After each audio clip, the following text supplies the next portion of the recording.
Good evening, everybody. Welcome to the Bothell City Council regular meeting and study session for June 17th. Will you join me in pledge of allegiance? I pledge allegiance to the flag of the United States of America and to the republic for which it stands, one nation, under God, indivisible, with liberty and justice for all. Great. Thank you, everybody. We are joined by all council members except for Deputy Mayor Spivey and Councilmember Agnew. Next on the agenda for this evening is the agenda approval. Has everybody had a chance to look over that? Any comments or questions or changes? Councilmember Rayum.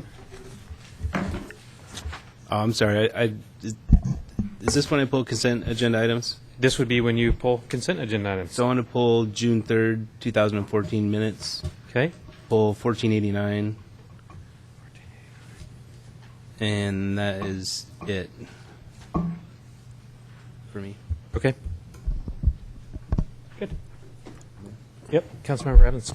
I would like to propose adding an item to the consent agenda. It would be Agenda Bill 1496, where it's a construction award for the North Creek Trail. I would recommend that go on the consent agenda. And the other part of that is the construction administration. The 1497 is the admin on that trail. That project's totally funded by federal grant. So Okay. I'd support adding that to consent. Yep. Yep. I see nodding heads. So those will be added on consent. How about projected agenda? I actually had one additional item for tonight. Okay. So I was approached by the Chancellor of the University of Washington Bothell about the potential of the City of Bothell joining the President's Initiative for Institutes for Manufacturing Innovation. And this is an application that's relatively time sensitive. They have until July 14th. But he asked if the city would support an effort by the University of Washington Bothell to have our biomedical device IPZ zone partnered with this and to compete in that national competition. I think it's a great idea. It's something I would be supportive of, and it's something that's being promoted by the campus. So I'd like to add that to tonight's agenda. If there's consensus to do it now, I'm fine to take that consensus. If people want me to have a longer discussion, we can have it later on in the meeting. What do you want to know? It would just be supporting, it would essentially would be authorizing the city manager to not expend funds, but to cooperate with the University of Washington Bothell in that application, which is due in the next, I think, 2 weeks. Okay. Okay. So by consensus Everybody's of council. consensus, Okay, that's right. great. So, actually, sorry, jumping back to the meeting agenda approval, Councilmember Sandberg, you had mentioned you potentially would want an executive session at the end of council regarding real estate matters. Is that still the case? Yeah, that'd be great. Okay. Thanks.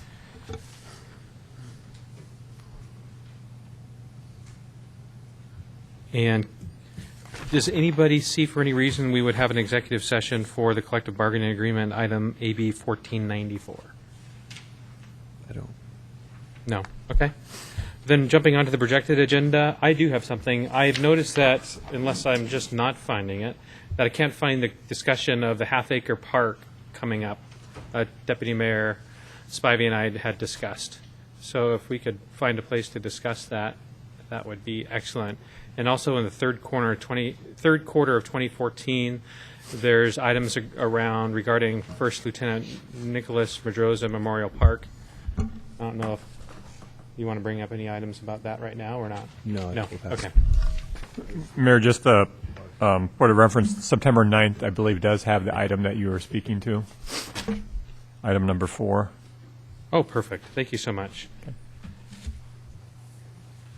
Anybody else projected agenda? Yeah, Councilmember Ray. I don't see a item for the budget.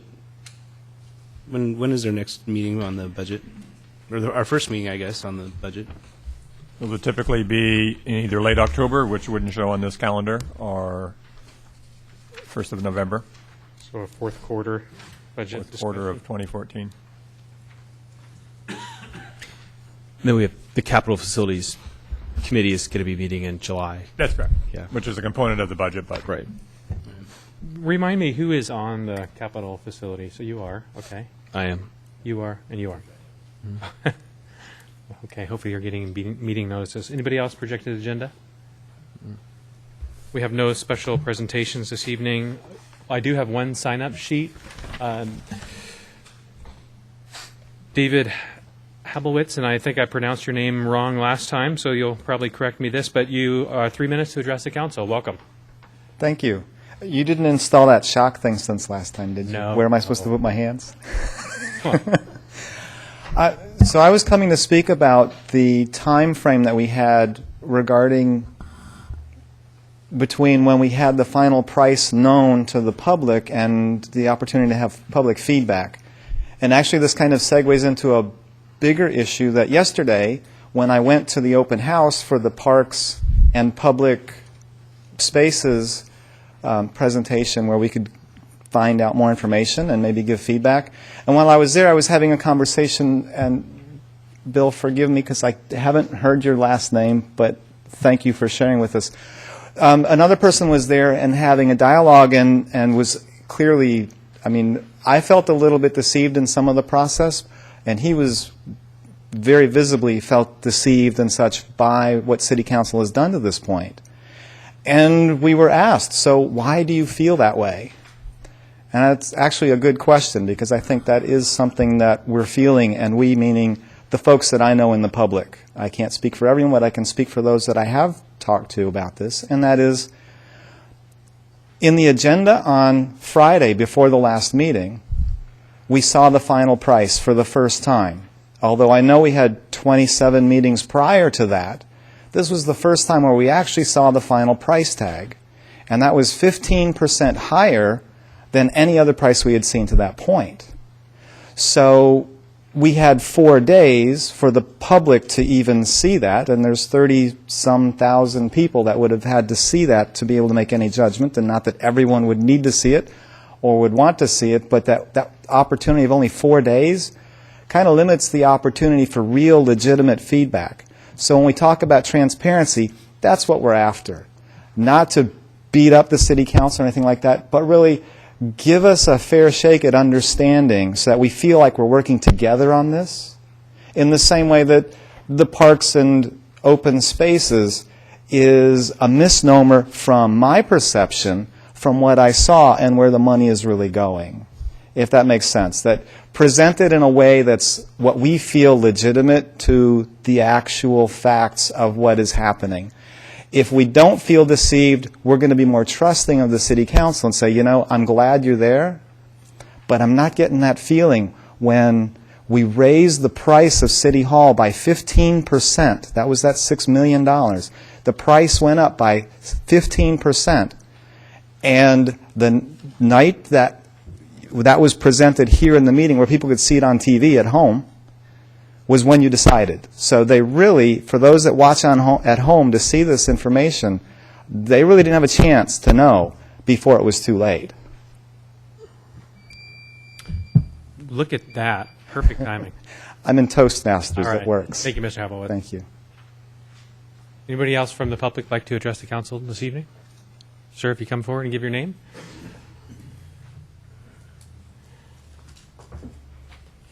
James Barnhart. I would like to go back to council meeting June 3rd. A week ago Sunday, our senior pastor, Jonathan Alexander at North Shore Baptist Church, gave a message with the question, are you a poser or are you a doer? And I say ours because Josh Freed is also a member there. To clarify, a poser would be somebody pretending to be something he or she is not by putting on a false outward appearance. This goes to how disappointed I was when at approximately 2 hours and 29 minutes into the meeting,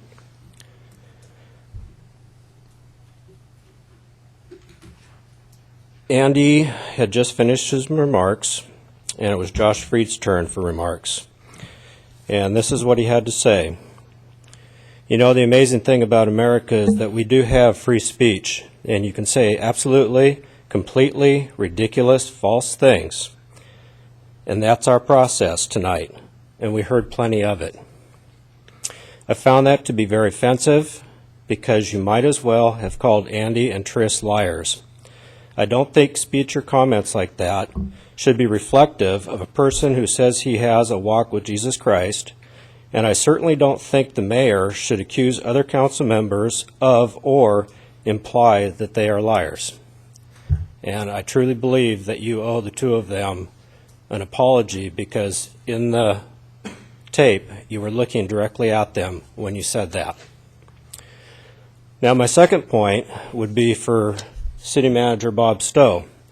When he started talking about the old building across the street, that it's become increasingly costly to maintain, I would have to say that is because we don't take care of anything in this city. Roads, buildings, anything. Had you cut down the trees in front of the building, we wouldn't have had to pay $250,000 to replace the roof on the old town hall. Most likely. I can't say that for sure, but having been in the industry long enough, I believe that's true. You can go out on the roads, look at the lack of maintenance on landscape. You can go right out here to the window where you come in the building. There have been weeds growing for about the last 3 months that I've pointed out to different people. Last year, I talked to the maintenance person about all the weeds growing in the gutters out here on the courthouse, probably for 4 or 5 months. Nothing ever got done. When are you going to start taking care of things so they don't fall apart? Thank you. All right. Anybody else from the public that'd like to address the council this evening? Or my personal faith? Councilor Ray. So I appreciate I appreciate you coming and giving your testimony. I think it is kind of important. You made a really important point. And, my parents watched these shows, and they were surprised that I didn't react any more than, I didn't react, because we're used to getting insulted. But I just want to, again, I think we need to look at the protocol manual, because I think calling people names amongst us on council is really not productive. So After last week? no, I'm talking about the last 3 years of being at council meetings with you. Okay. I just think it's appropriate to maybe not call each other names. That's all I'm trying to say. Okay. Bill. Thank you. Councilmember Evans. I just want to correct one thing. The first speaker said that they hadn't seen the budget of the City Hall. On 3/11/2004, the budget for City Hall was 40, this was dated 3/11/2014, was printed a fixed price budget. We had a price of Your microphone needs to be on, sorry. 48,500,91, and it dropped to 46 million in this case. So it did go down from what we had seen earlier. The price did go down on the City Hall. So just a point of clarification there on that. And I would agree with no one calling names. And so I don't recall that's happened, but certainly we're all adults and professionals here, and we should be able to do that. So I think that goes without saying, really. I agree. Anybody else from the public like to address council this evening? No? Seeing none, moving on to our consent agenda items that are left. Yes? I wanted to also comment, and as a clarification, I believe the first speaker was trying to make the point that that was the first time the public had seen a final price tag of $53 million. So it had fluctuated. It started at 42, went up, 48, 46, and then that final agenda packet, the June 3rd agenda packet, which was available on the Friday before the meeting, was the first time the public had seen the number 53 million, and I think that's just the point he was trying to make. Thank you. So, all right. Thank you, everybody, for your comments this evening. Moving on to the consent agenda, the items that are currently remaining would be May 20th meeting minutes, AB 1487, 1488, 1490, 1491, 1492, 1493, 1496, and 1497. There's a motion. I move the consent agenda, Mr. Mayor. So we have a motion by Councilmember Lamb, a second by Councilmember Sandberg. If everybody could place their vote. clerk can display. Passes unanimously with Councilmember Agnew and Deputy Mayor Spivey absent and excused.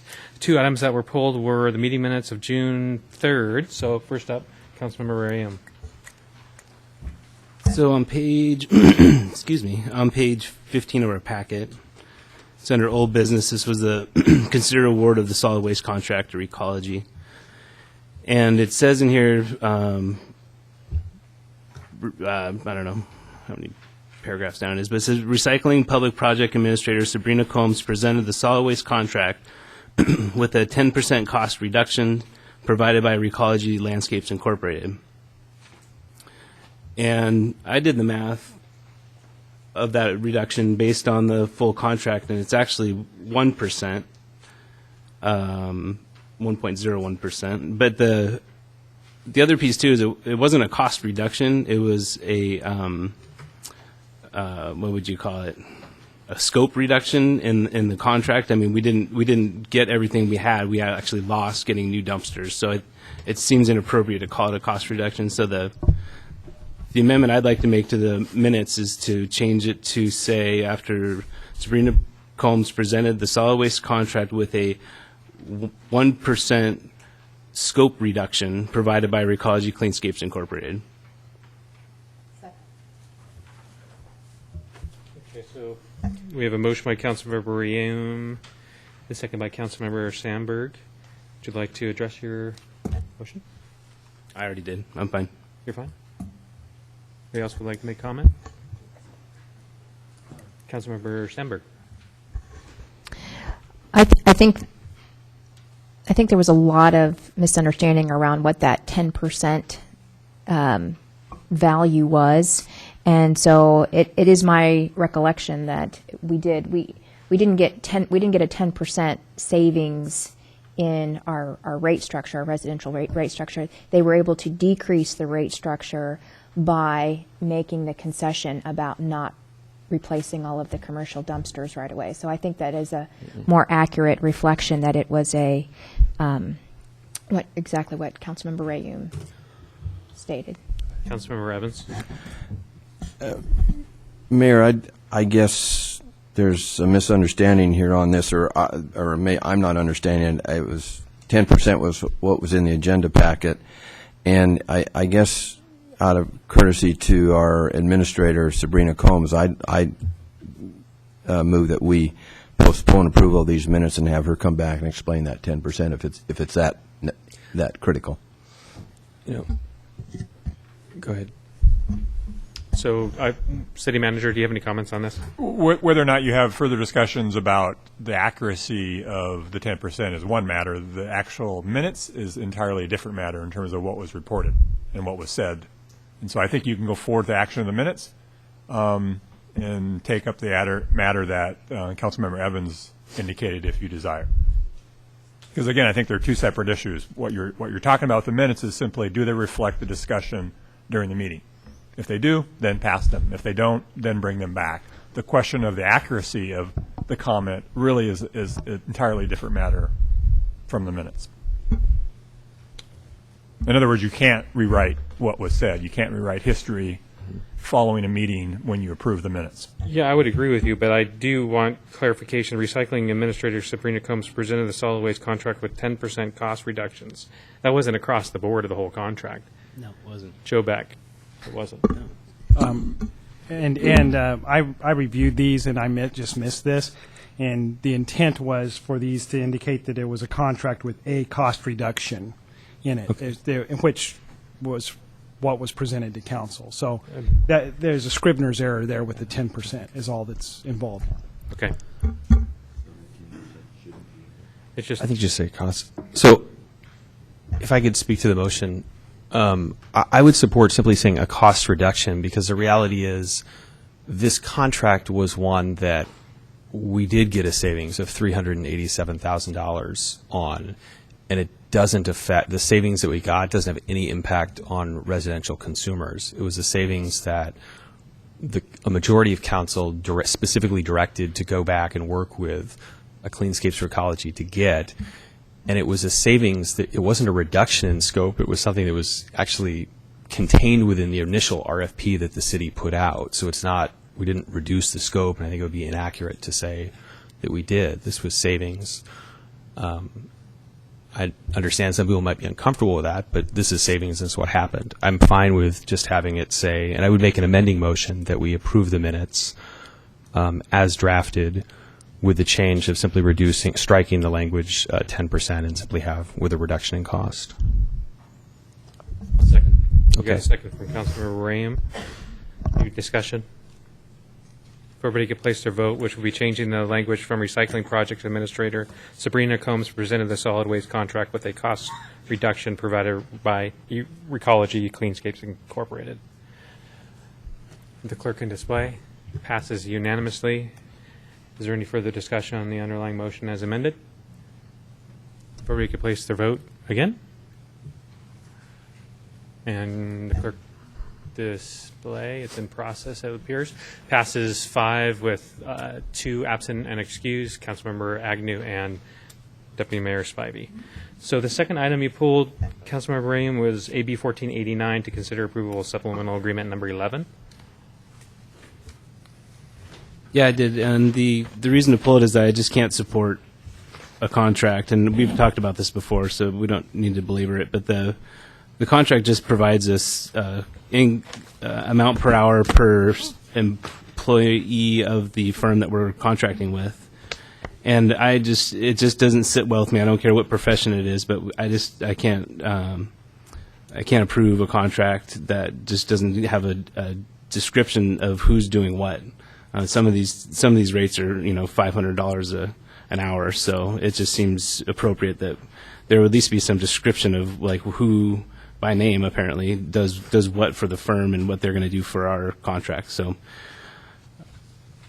that's Okay. it. Any further discussion on this item? Is there a motion to pass this item? And move the recommended action. A second. Any discussion? Councilmember Sandberg.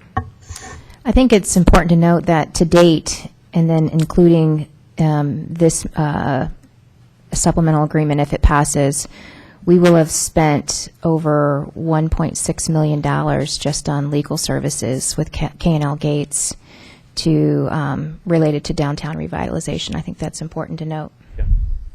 Part of the, I agree. I'll speak, and I guess it's just part of the process of the downtown revitalization of acquiring land and all the things that go along with $200 million of investment. Legal fees, besides one gentleman up here, are always welcome. I mean, maybe we struggle with them a little bit more, but they are a necessary part of what we do in our community. So I appreciate your concern. Any other future comments, further comments? So that was a motion by Councilmember Lamb, second by Mayor Freed for AB 1489. If everybody could place their vote. And if the clerk can display.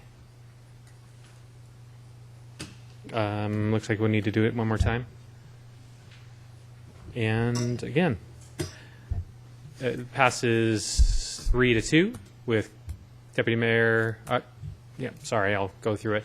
Councilmember Sandberg, Councilmember Ram opposed, Mayor Freed, Councilmember Lamb, Councilmember Evans in support, and Councilmember Agnew and Spivey absent and excused. Next item on the agenda this evening would be AB 1490 to consider an interlocal cooperation agreement with King and Snohomish counties. Peter, am I out of order here? I think it's the collective bargaining. Yeah, no, I believe. Sorry, let me get in order here. I got rid of my agenda item with what I got rid of. Sorry, it would be AB 1499. Do you consider approval of easement reduction? Why am I totally backwards? Because it's on the back side. AB 1494. Thank you. Jamie, when I saw you up there, I knew that you weren't Peter. Nice to see you. Sorry, everybody.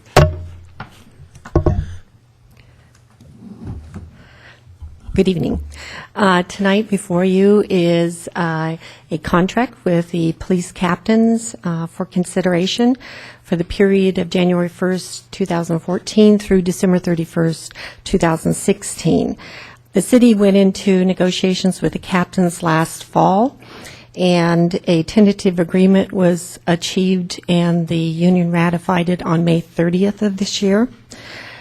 The proposed agreement maintains a competitive compensation for the police captains at the 50th percentile of the market, while including a premium split for dependent coverage under the medical and dental health plans, an option for opting out of the medical coverage under the city's medical plan, a change to the core hours of work to expand the supervisory coverage, and elimination of a cash out of vacation leave under the management leave policy. I am here to answer any questions the council might have regarding the contract. Thank you very much. Is there any public comment on this item this evening? No, seeing none. Anybody from council? Yeah, Councilmember Graham. I sent questions in. Did you get my questions by chance, HR Director? Yes, I did. Okay. Could you answer them? Actually, it was just one. In regards to the other labor groups, so I think it's ASME. Is that who we have for our Public Works labor group? We've got 4 unions with the city. The ASME, we have the Police Guild, police captains, and the firefighters. And in regard to going into negotiations with each of the groups, we've asked for concessions, and each group was negotiated with regarding what the conditions of the market were and directions from council. And in regard to the captain's contract, there were things gained in that contract and some savings gained and appropriate to that particular unit with relation to the market. So compared to the ASME, and then I think it was non-represented, they've gone through a concessions Yes. process. And yes, so that was about 3 years ago. What's the differences between those two and this one for concessions? Well, there were a lot of differences.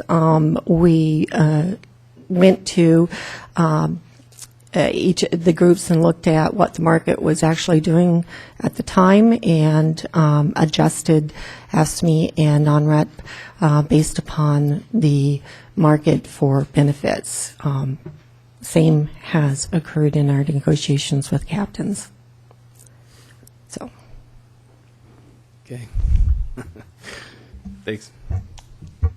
Councilmember Sandberg, Evans, or Lamb?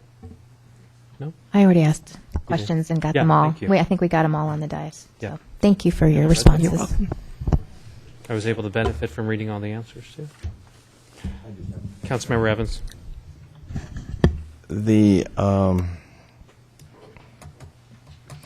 How could you made reference in your staff report that the health care plan could become a Cadillac plan under the Affordable Care Act. Can you briefly explain that?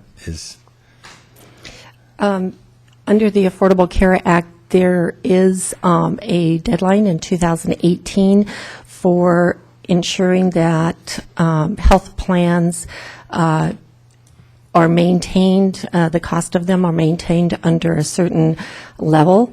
And if the cost is above that, then the entities will be charged a 40% excise tax.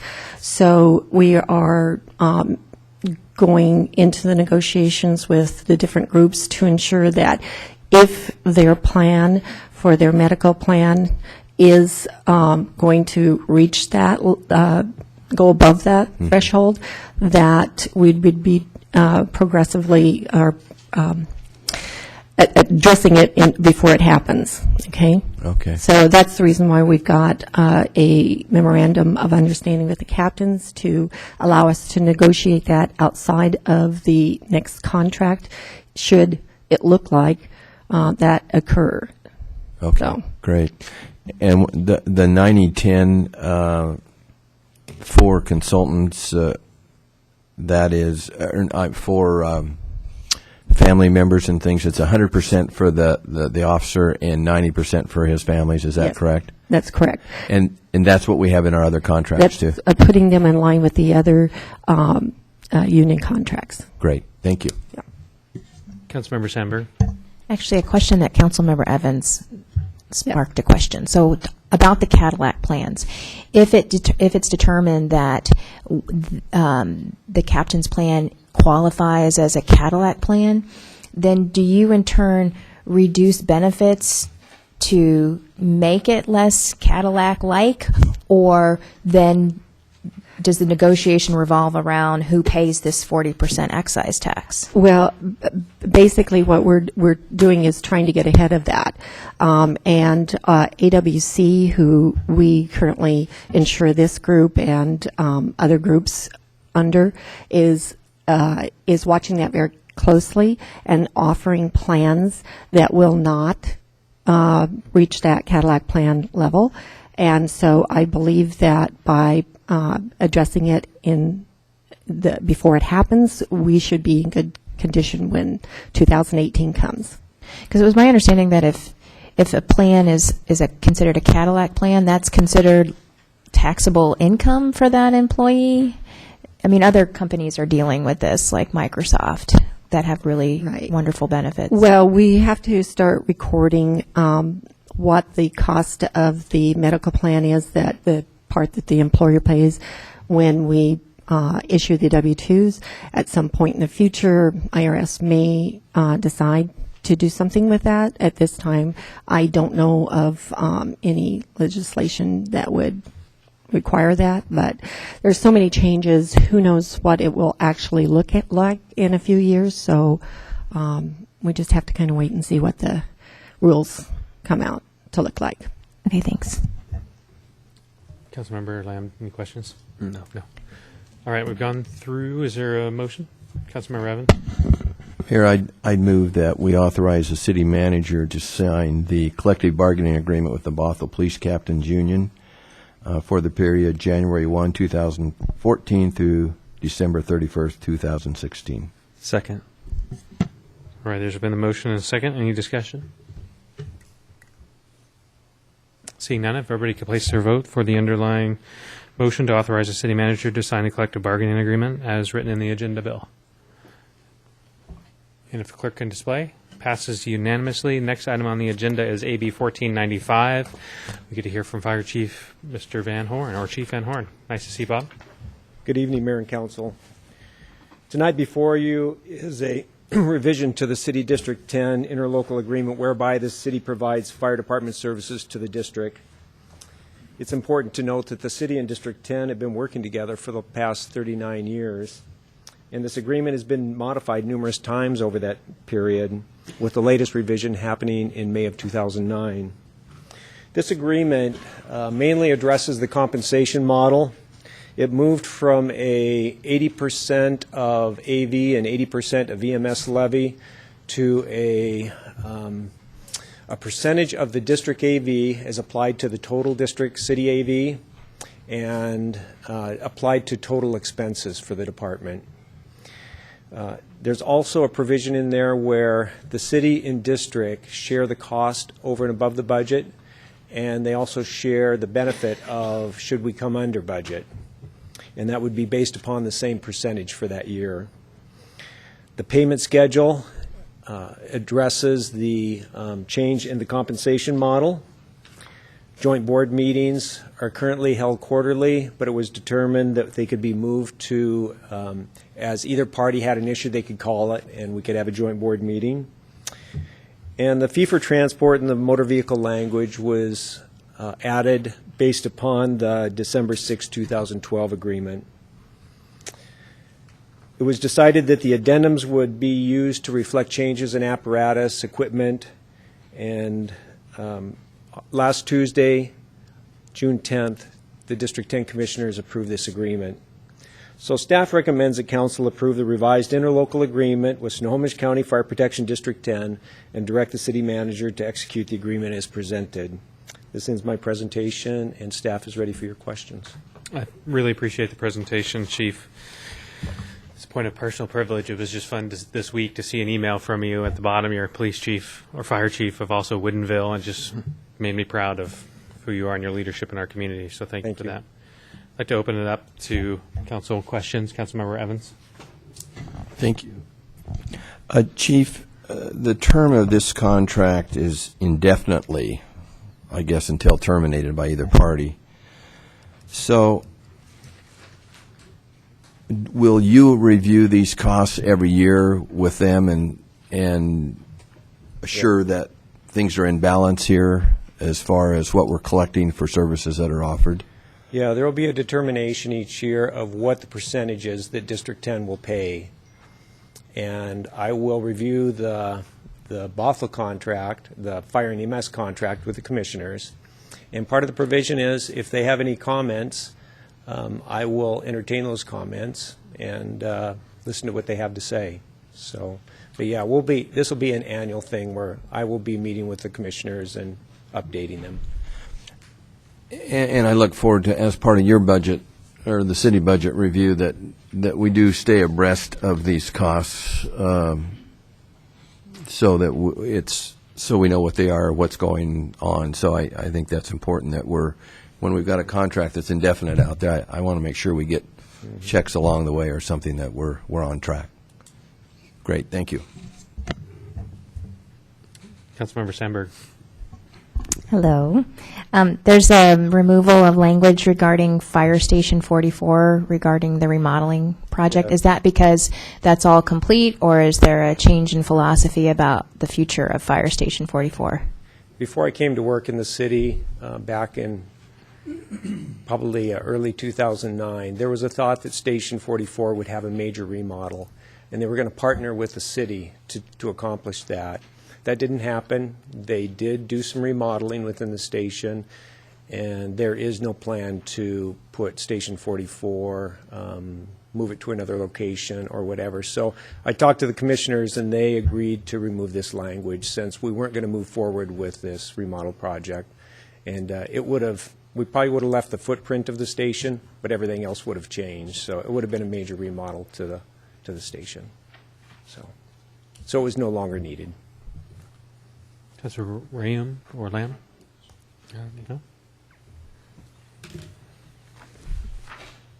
So there's a motion on the floor? I'll move the recommended action. Second. So we have a motion and a second. Any discussion? All right, seeing none, if everybody could place their vote for the recommended action, which staff recommends council approve the revised interlocal agreement with Snohomish County Fire District 10 and direct the city manager to execute the agreement as presented. Passes unanimously with Councilmember Agnew and Deputy Mayor Spivey absent and excused. Next item on the agenda is AB 1498 to consider approval of professional services agreement with Parametrics Inc. for construction administration of the Horse Creek / 98th Avenue. Ronnie Bennett, nice to see you this evening. Have a presentation for us. Good evening, Mr. Mayor, members of council. Again, I'm Ronnie Bennett, Senior Civil Engineer with the Public Works Department. I'm here tonight to ask you to authorize City Manager to enter into a professional services agreement with Parametrics for construction administration, materials testing, and some on-call special inspection for the Horse Creek 98th Avenue project. The map on the screen is a general overview of the Horse Creek project. I know I've gone over it with you before, but we're actually taking the creek from its current location, which is the red line, in a pipe, and moving it into an open channel culverted, which is the dark line that runs from just under Northeast 188th Street down south to the Sammamish River. I'm also here to answer any questions you may have regarding the agreement. Great, thank you so much, Ronnie. Any questions from council? No? How about a motion? Go ahead. I had one question. So what is our total cost anticipated for this project entirely to date? Just a minute, Councilmember Lamb. Thanks.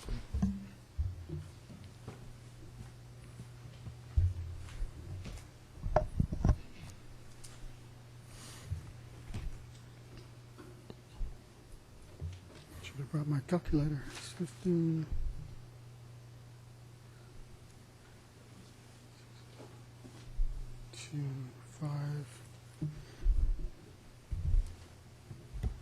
So what we did was, I'm going to give you a total, but part of the project will construct a new water main down 98th, and a new sewer all the way from 188th all the way down 98th as well. Okay. So that pays for itself through those utilities. So I'm subtracting it out, sorry.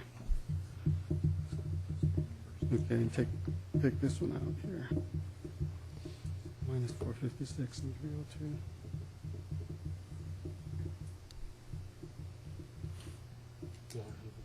Minus 244,000. I'll yield if you want to throw it out.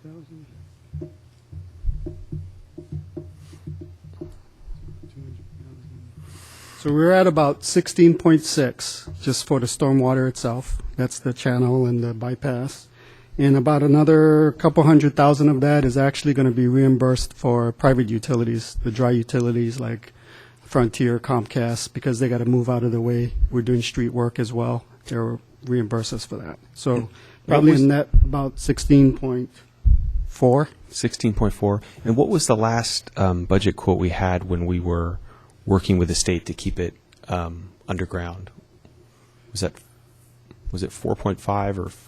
That was, so there's been, like, there's been a number of different scenarios, and it started off at a few million, around that range. There were some different assumptions at the time.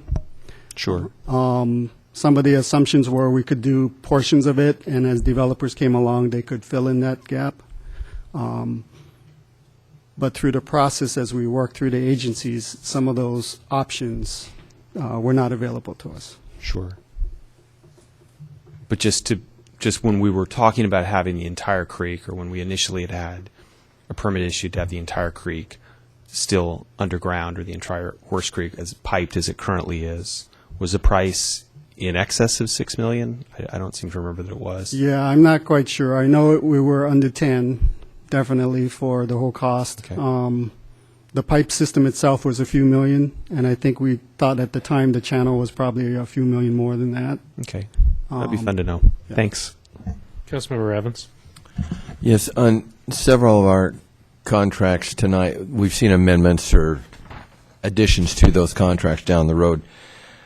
Do you anticipate this contract for construction administration, is that going to be pretty well set throughout this job, or do you anticipate that, who knows whether they'll find things that they need more time on, but hopefully this covers the waterfront, hopefully? I feel like we've got it covered. The way estimated it was to have somebody 2 or 3 days a week, and then an inspector to backfill, and then the required materials testing. So I like you said, anything could happen, but I feel like we have a good estimate at this point. There are a lot of unknowns with the project, though. Right. Well, hopefully we can stay close to this number. Yeah. Thank You you. have a question? Okay, Councilmember Sandberg. Could you give us a breakdown of what that $16.4 million is? Because I know last time we approved the construction contract for about, $9.9 million? And then we have right-of-way acquisition and then the construction management of tonight. So typically, we break it into 3 categories: design, right-of-way, and construction. So the design portion, and again, this is including the water and the sewer in there, so it's a little mixed. We're a little under $2.5 million for design, and that takes us all the way back when we first started looking at many different alternatives. We have about $1 million right-of-way acquisition, and that's a best estimate at this point. We are almost there, but not quite. And the rest of it is construction. Included in construction is, like Ronnie was talking about, we have Ronnie running the project. We have about a full-time equivalent engineer working with Ronnie to do documentation as well as engineering technical support. We'll probably have at least 3 city inspectors on the project, 2.5 to 3 anytime. And oftentimes when we do things like walls, soldier power walls, we need special inspection, they're called. So we bring in those people who are trained and certified in those areas. It includes testing that is included in this contract.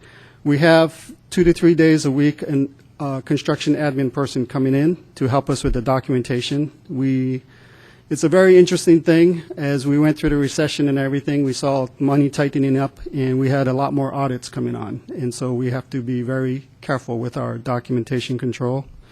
So we get support for that. We have a 10% contingency on the construction cost. So if it's on the order of about $10 million, we have about $1 million worth of contingency just in case we run into something. And we have we accounted in this cost some of the additional associated Horse Creek things. We did some stormwater work with some previous work. We put in a storm drain down 527, and we did one to connect to McMinimans. And because we wanted to support the developers, we did that in separate contracts in advance. This also includes the Phase 1 contract, which, again, we were trying to make sure we're in before the developers. So it includes that $500,000 or so. That's part of the cost. And it also is still carrying a 1% arts on top of that. Just, we haven't done the final calculation, but the 1% arts we're trying to put in there so we're covered in case we have to contribute to that fund. And then regardless of whether it was a pipe or a daylighted option, we had to construct something here, or else downtown revitalization couldn't occur with the existing underground, undersized, decades-old Horse Creek pipe. We think that, once every 100 years, we're going to work on our downtown. This was the opportunity that most of the land was available. We had an opportunity to move the pipe in whatever form we wanted to move it in. We felt it was important to move it away from the highway because eventually we'll have 30,000, 40,000 cars coming down there. 98th, although it would be busy, will be much less impacted. So regardless of whether it was a pipe or a channel, we did want to move it and replace it to buy ourselves the next 75 to 100 years with that infrastructure. And it was a good time to do it. Thank you. I think it's important to note that because Councilmember Lamb brought this up, is that there was a time when we were looking at priced options, and back on June 15th of 2010, we did have a public meeting to give direction whether to pipe or daylight. And at that time, the costs were around $5 million. And I think it's important to note that also at that time, daylighting was $1 million, $1.2 million more than the piped option when you compared the two options. And I think just in the time between 2010 and now, a lot of factors changed, things were reconsidered, and so historically, the difference between the two options was never that much, and then as we get to a final project, things get expensive. Any further Councilmember Ram. I just have a quick follow-on question to mostly due to this discussion, but does the project include the complete repaving of the street? Yes. 98th? Yeah. Does it include sidewalks on both sides of the street or just the west side of the street? It includes sidewalks on both sides. On the east side of the street, there may be a couple areas where we don't have all the right-of-way we need, so there will be a brand-new sidewalk there, but it probably won't be full width. A couple parcels. We're not doing Popkini Road. That's a developer-driven road that will do that. Okay. And in Half Acre Park, just to be clear, it'll have the 60-foot diameter viewing area with the railing and a couple pedestrian bridges there, but it's not going to have all the rest of the amenities around that. It'll be basically the park will get built though as part of this project. Half Acre Park is what finishes the rest of that urban design. So it's really the stormwater system and a complete redevelopment of that roadway. Of 185th. I think the other thing you're getting, and I think this is an important part. I think whenever you go through design, there are certain technical details that can swing things one way or the other. And a couple of these didn't go our way, unfortunately, and drove up the cost. I think one of the positive things to come out of this is we'll have an excellent walking and driving corridor there, including adjacent to the North Shore School District. We're able to work with McMinimans and get a sidewalk there. So it will be a good path from 188th all the way to the park in terms of a walking environment. And you'll be walking along something. So So just in comparing it, so the multi-way boulevard is just due east and it's about the same length. It's obviously going to be a bit wider, but it doesn't have a daylighted creek in it. How much is that estimated at, the multi-way boulevard? I think we're slightly over 25 million, 26 million, somewhere around there. Okay. The rest of it, we've already spent about 4 or 5, 6 million or more doing the first phase of it. So it'd be around 30-some million for the boulevard. Plus, probably, yeah. And so this road's 16 million with the daylighted creek amenity. Correct. And again, the 16 million does not include the water or the sewer that's going in. So that's an extra couple $1 million. Well, that's an extra funding there. Thank you. You willing to make a motion? Yeah. So I'd like to make a motion to, what is the, I don't you guys usually read it right off of here. You could just set the recommended action. Okay, I'd like to move the recommended action. Okay. And that would be to authorize the city manager to enter into a professional service agreement with Parametrics in the amount of $404,194. Is there any discussion? I second. I'm second. Any discussion? Seeing none, if everybody could place their vote Actually, on. I'll speak to it briefly. Oh, you will? Okay. I want to thank staff for their work on this. I think they've done a very good job under very challenging circumstances. I do want to address the record, and because Councilmember Sandberg addressed me directly, I feel okay responding. The initial price is this is now 3 times higher than what we were quoted initially. And while I understand that costs have increased somewhat and the scope of the project has increased somewhat, the reality is that when we make policy decisions, we have to take accountability for them. We've heard a lot of noise about our city hall. We've heard a lot of noise about the expense of the city hall. If we were to apply the same metric to that, our city hall would be $120 million. This project has tripled in costs since our initial discussions, and undoubtedly an enormous portion of that is the fact that it'll be daylighted as opposed to in a pipe.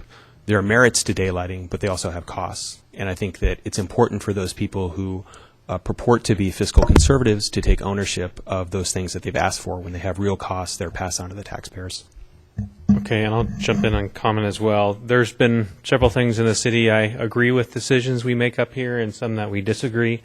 My underlying vote for this motion is because I want to see downtown move forward. It's an exciting plan that we put together collectively as a city with a visionary group. Some things we're in favor of, some things we are not. For this evening, in order to see things move forward, I'm voting yes. I'll be voting yes as well. Everybody place their vote, please. And if the clerk can display, passes unanimously with Councilmember Agnew and Deputy Mayor Spivey absent and excused. Next item on the agenda is AB 1499. To consider approval of an easement reduction for the Hopkins Nursery property. Mr. Dave Phelps, our senior civil engineer, is here, and Joe Beck in a support role, I believe. Good night, Mayor Freed and Council. The Hopkins Garden plat has requested a reduction in a easement along the back 3 lots from 20 feet to 15 feet. The Hopkins plat is located adjacent to Bridlewood, and it's shown in attachment 1. It's surrounded by Bridlewood. The original easement of 20 feet was created when Bridlewood was platted in 1989, and it was 20 feet, and 20 feet ran along the old Hopkins Nursery, and it brought the sewer from Bridlewood out to 100th. Okay. So staff is supportive of this reduction. There are some documents in here which were provided by the applicant. The applicant isn't here tonight, but the agenda bill was presented with those as being factual documents. There was okay. Really, that's about it. If you have questions, I'll be glad to answer them. The recommended action is to authorize the city manager to accept and execute such documents as necessary in order to reduce the existing utility easement from 20 feet to 15 feet along lots 5 through 7 of the Hopkins Gardens plat. And I'll take any questions. Great, thank you. Are there any questions from council? Councilmember Sandberg? Where are lots 5 through 7? I assume they were on the north, Southernmost Edge. property line. but they're on the southern. Yeah, is what it looked like. But doesn't the northern edge abut Bridlewood? It does. It's surrounded on Bridlewood by 3 sides. Okay. So if you look at attachment 4,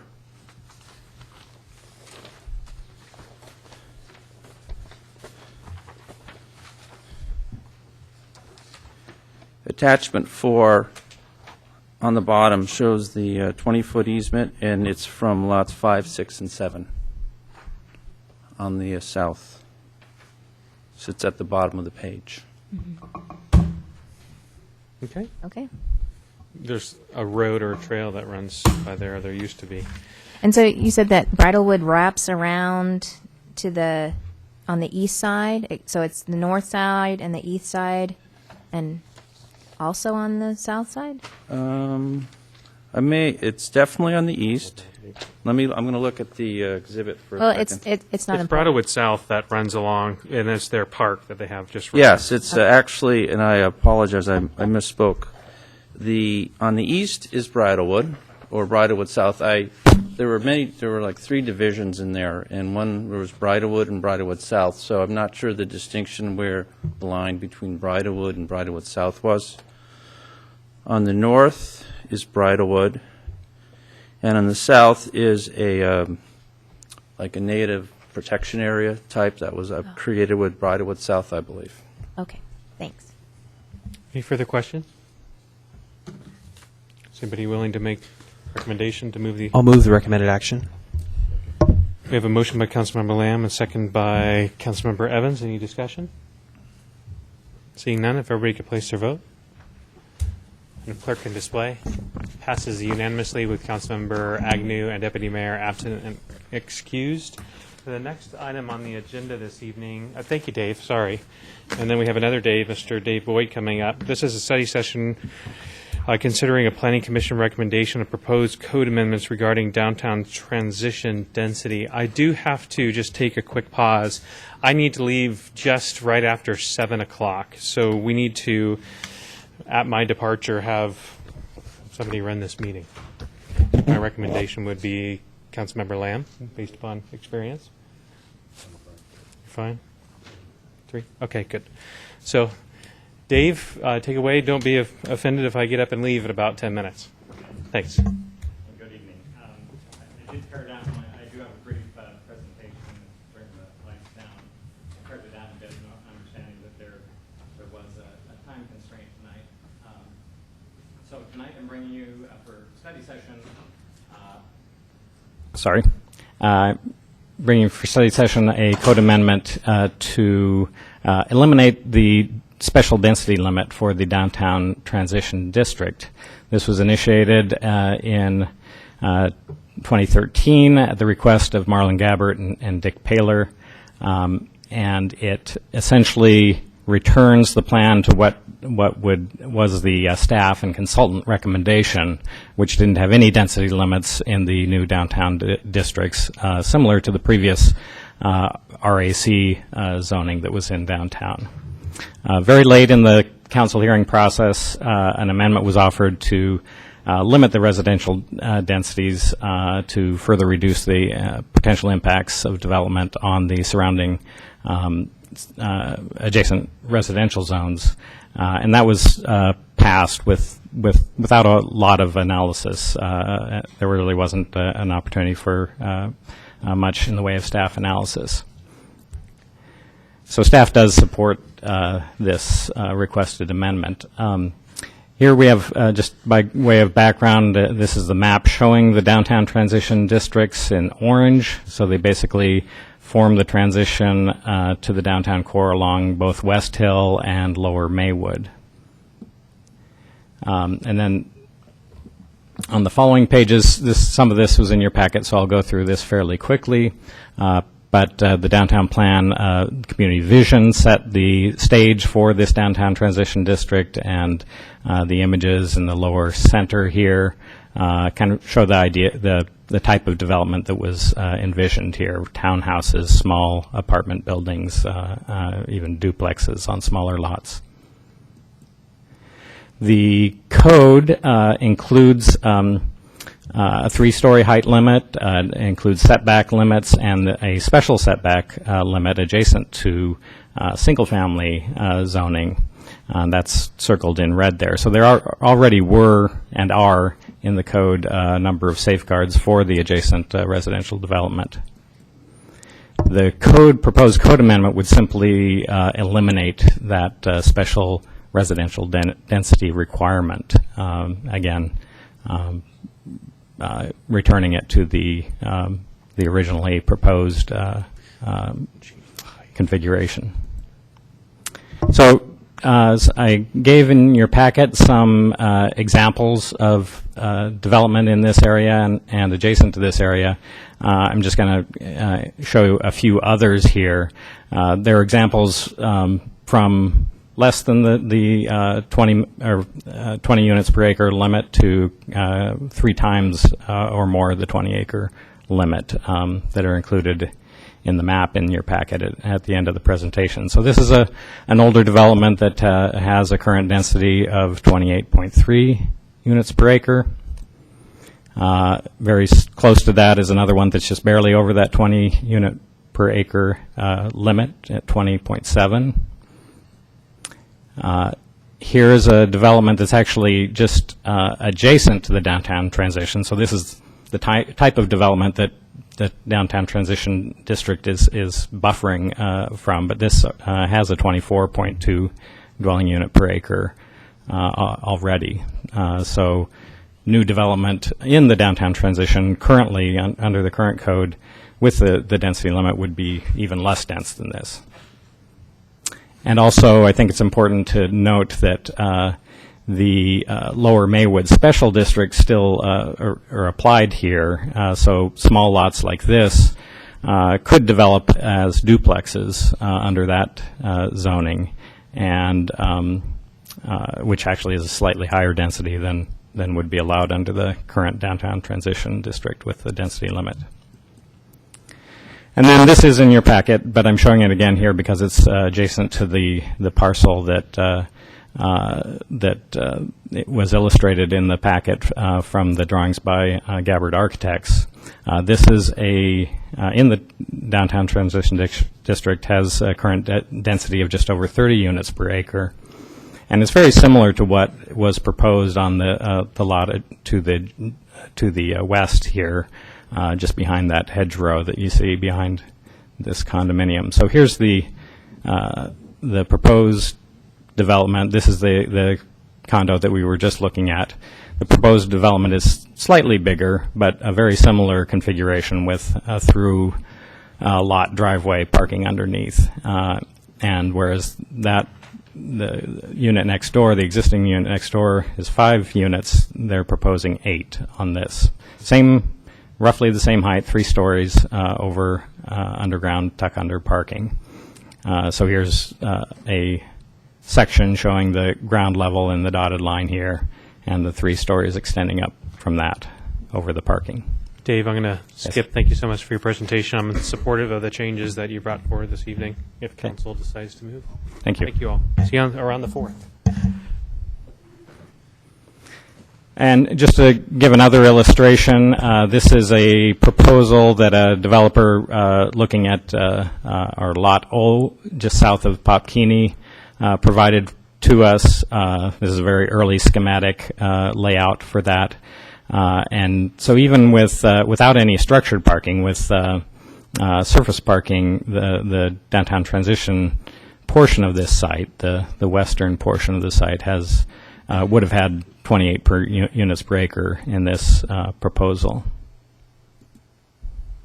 And part of the discussion with Planning Commission, a question came up about what densities could be achieved in this district if we lifted the restriction entirely. And it doesn't mean that unlimited densities are allowed. Densities are still controlled by height, setback, and largely to the amount of parking that can be reasonably fit on the site. So just as an example, this is the Six Oaks site, which is downtown core. The majority is downtown core. The portion fronting 98th is downtown neighborhood, so a 6-story down to a 5-story height. This development, which I think comes pretty close to maxing out the density, has about 106 units per acre. So no 3-story downtown transition project could approach that density, but the examples that I've given you show that theoretically at least 75 units per acre could be achieved, and there are existing examples that are even above 50 units per acre in the district. So next steps, your deliberation on the proposed code amendments, any direction you have to us, and then a recommend action is to direct staff to prepare proposed council findings and a proposed ordinance for consideration at a future meeting. The Planning Commission didn't have any public testimony on this item. The Commission was unanimously supportive, so one issue that we'd like is whether you'd like us to bring this back on consent or at a public hearing. So with that, I'll open it up for questions and comments. Great. Thank you very much, Dave. Is there any questions by council for staff? Councilmember Sandberg. So if we're looking at making changes to the downtown transition district, I was wondering, it looks like in the permitted uses that office and lodging are permitted in the transition zone. If we're trying to promote, and I take lodging to be like a hotel, is that? Potentially, or bed and breakfast, yeah. And so if we're trying to create a mix of residential types in the transition, would it be reasonable to take this opportunity to also remove office and lodging as permitted uses in this transition area? I don't think the desire to create a range of residential unit uses was exclusive, and there is a fair amount of office development in this zone already, particularly along the north side of 185th. So we think that still is an appropriate use. I guess what we thought was probably not appropriate was to allow an office development without the density limit to go fill the full development envelope, but essentially force a residential development to be smaller size because of the density envelope. So this would actually, removing that density limit would remove also a disincentive to residential development in that zone.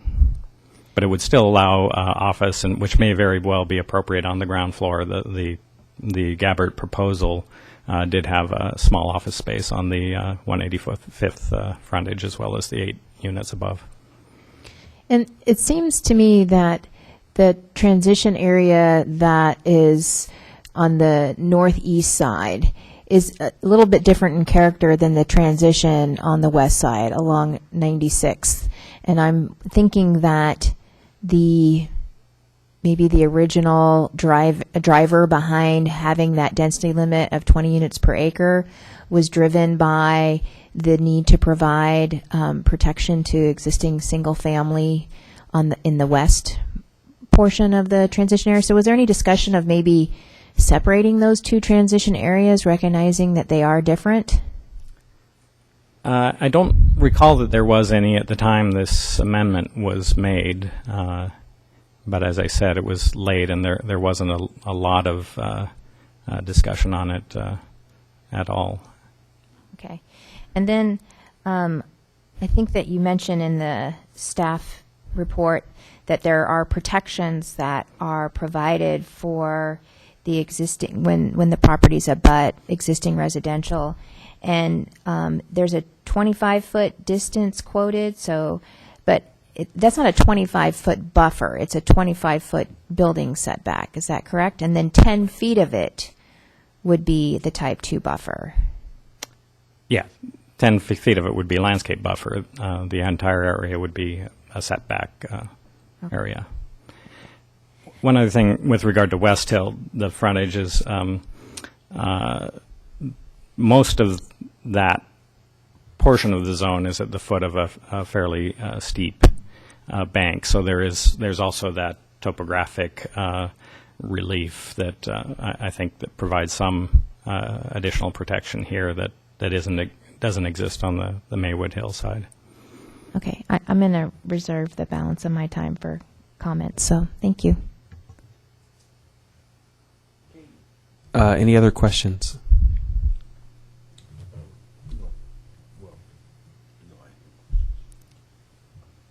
Okay, Dave, I just had one question. So I just wanted to make sure I heard you correctly. The height limitation is not changing by this proposed change. Is that correct? That's correct. Okay, so so it's really an issue of how many units, so the physical mass of a building in terms of how high it would be next to it, the setbacks aren't changing, the height of the building isn't changing, it would simply be how many units you would have inside of that. Okay, thank you. So in fact, and when I said that the limit does limit the size of a residential project, in practicality probably would, but if you built like on the subject side, if you built 3 very large units, you could fill up that whole envelope, and it's just not likely that type of development would happen. And I had one follow-up question then. If you go up Bothell Everett Highway on the east side, there's an office building on the corner there, and there's a number of office sort of residential uses that have been converted to office. That would allow. How does this proposed change impact them? Well, it wouldn't change anything in terms of the ability to do office in that area. Like I said, it would probably remove a disincentive to do residential. Okay. All right. Thanks. Because of the density limit. So seeing no further questions, we can now open it to comment and sort of direction to staff. Councilmember Sandberg, you have the floor. Well, in general, I support removing the density limit of the 20 units per acre because I think that you get more flexibility and you don't create this disincentive for residential, because I think that is the intent for that area, is to encourage residential in that transition part between the core and the existing neighborhoods.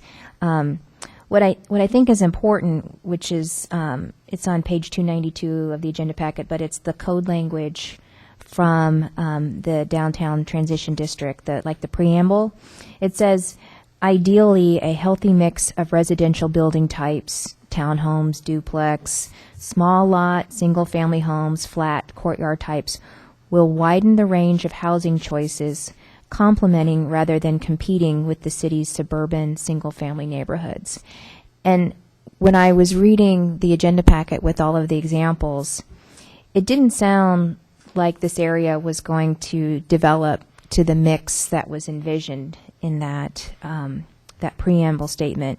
In fact, you show a lot of, actually in that slide, you show a pretty wide range of densities, but they're not really the smaller lot single-family zone. So single-family homes. And so what my concern is making sure that if we make this change, that we're not defeating the protection provided to the existing single-family neighborhoods that we were trying to provide with these density limits.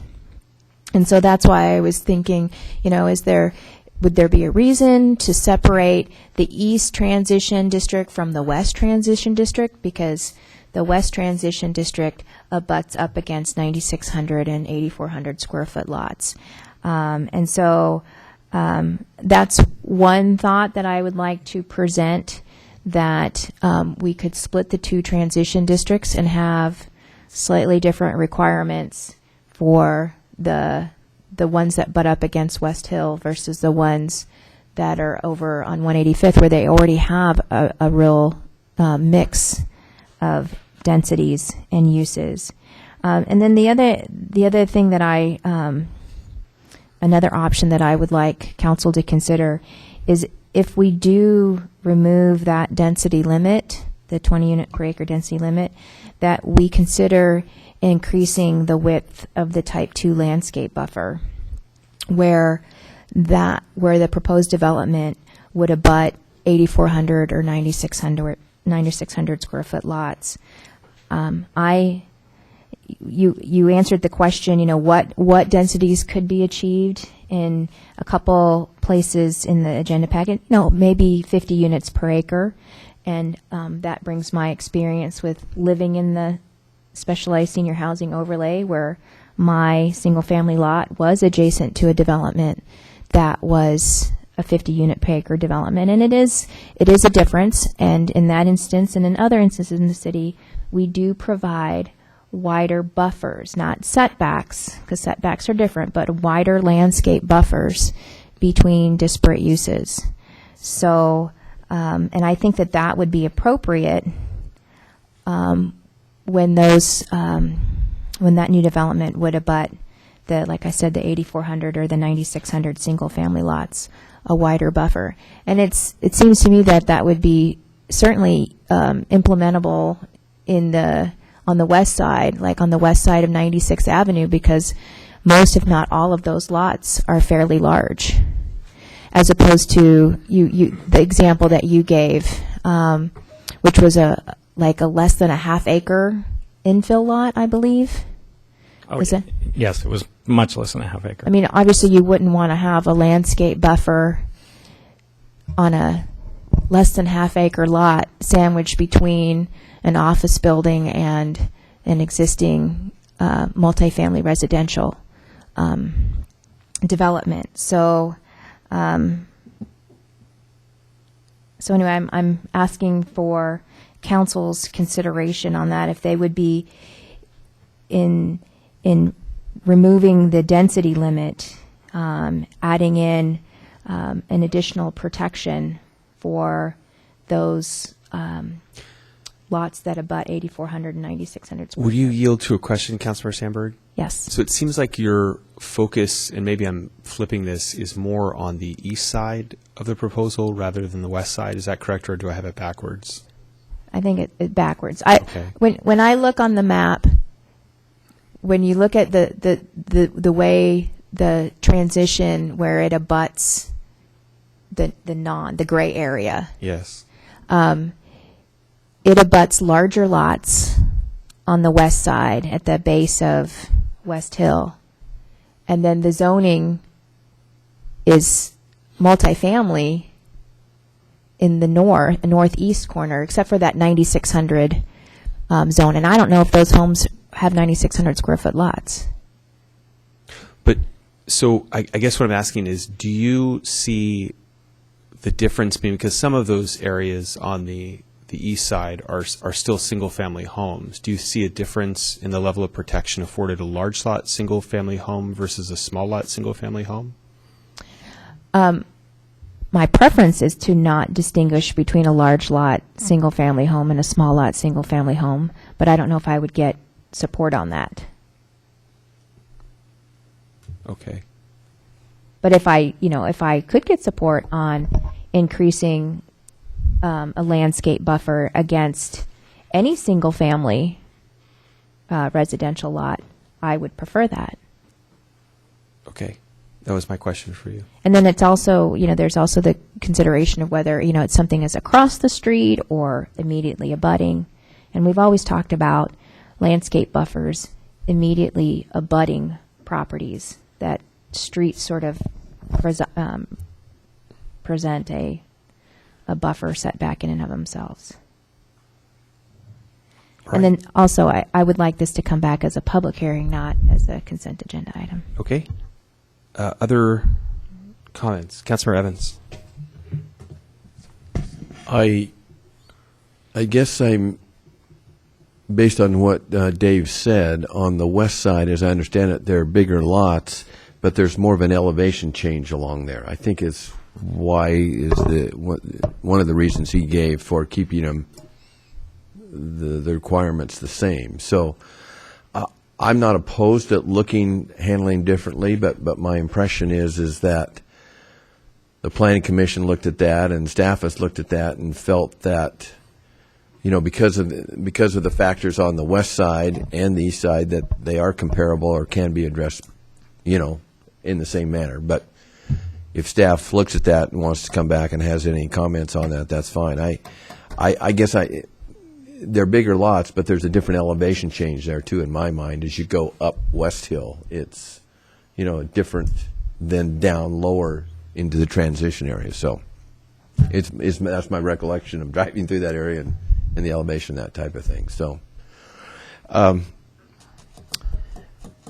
I liked the comment, and Councilmember Sandberg noted the same thing I had marked here on page 292, where it's kind of the preamble or whatever here that talks about this and says ideally a healthy mix of residential building types, and then it goes on to say what they are. And I think, as I was thinking about this in my own mind, I'm not sure I'm ready to move into this type of housing, or if this would become available.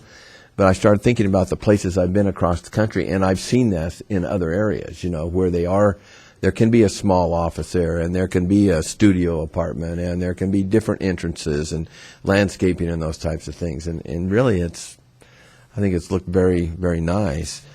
The other thing, there's a lot of people that have talked to me, I can't wait to move downtown, into a unit and get out of my residential lot or something. And that appeals to some people. Obviously, it appeals to people who live in Seattle and in the downtown areas there. But so I'm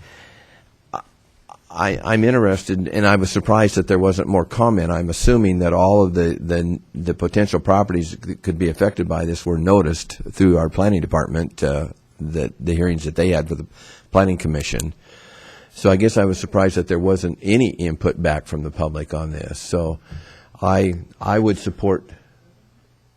Well, are they noticed in that situation? Maybe that's not a question. Well, certainly there was notice for during the downtown plan process.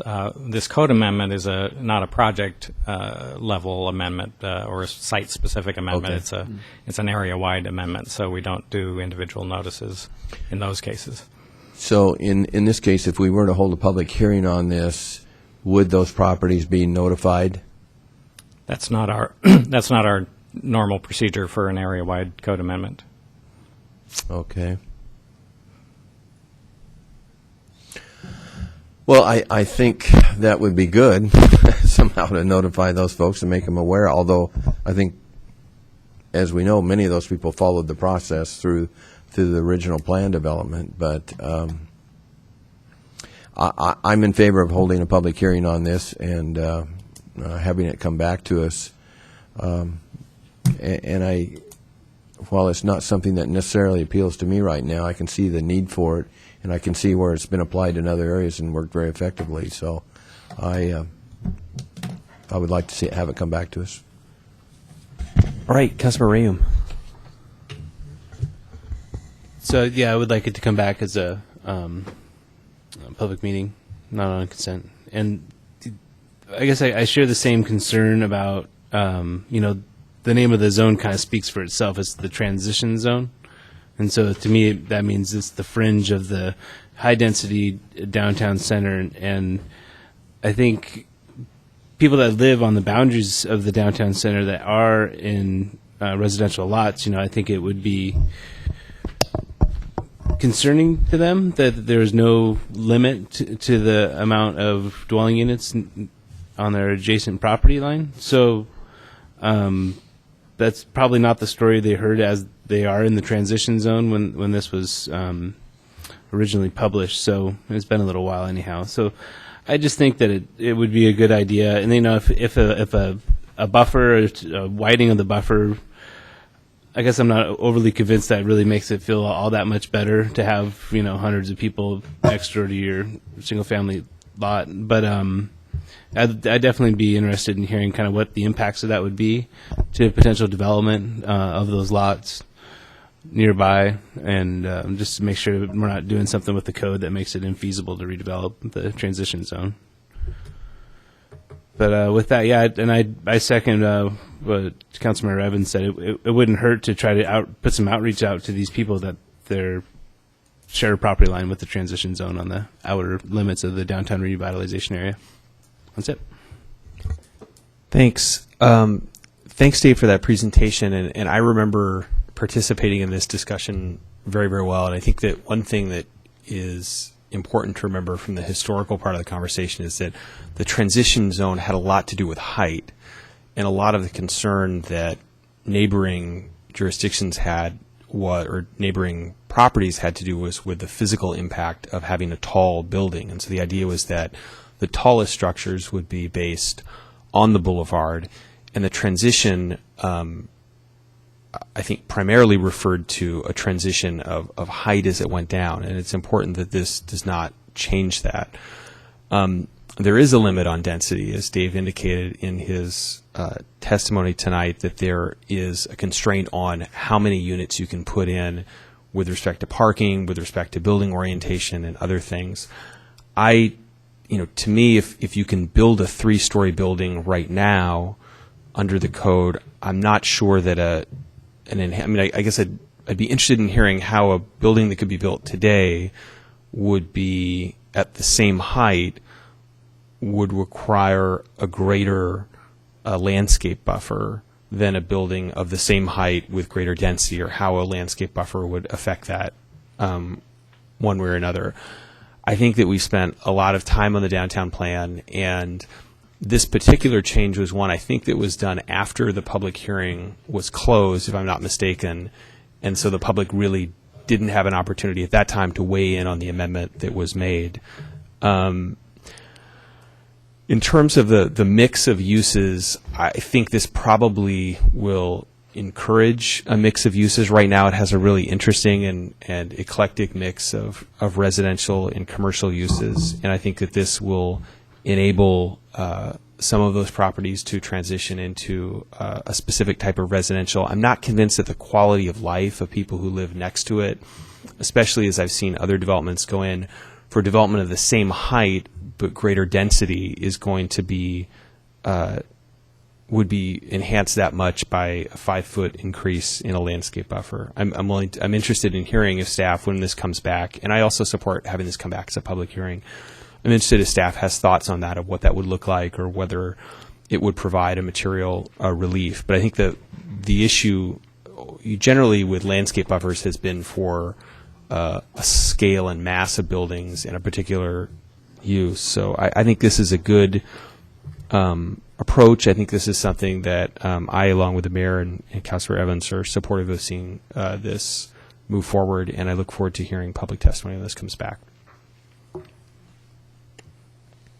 Thank you. Thank you, Dave. The last item we have is an executive session, I think of approximately 15 minutes, with respect to real property matters, and there will not be any action taken following the executive session. So Bothell City Council will be in executive session until approximately 7:45.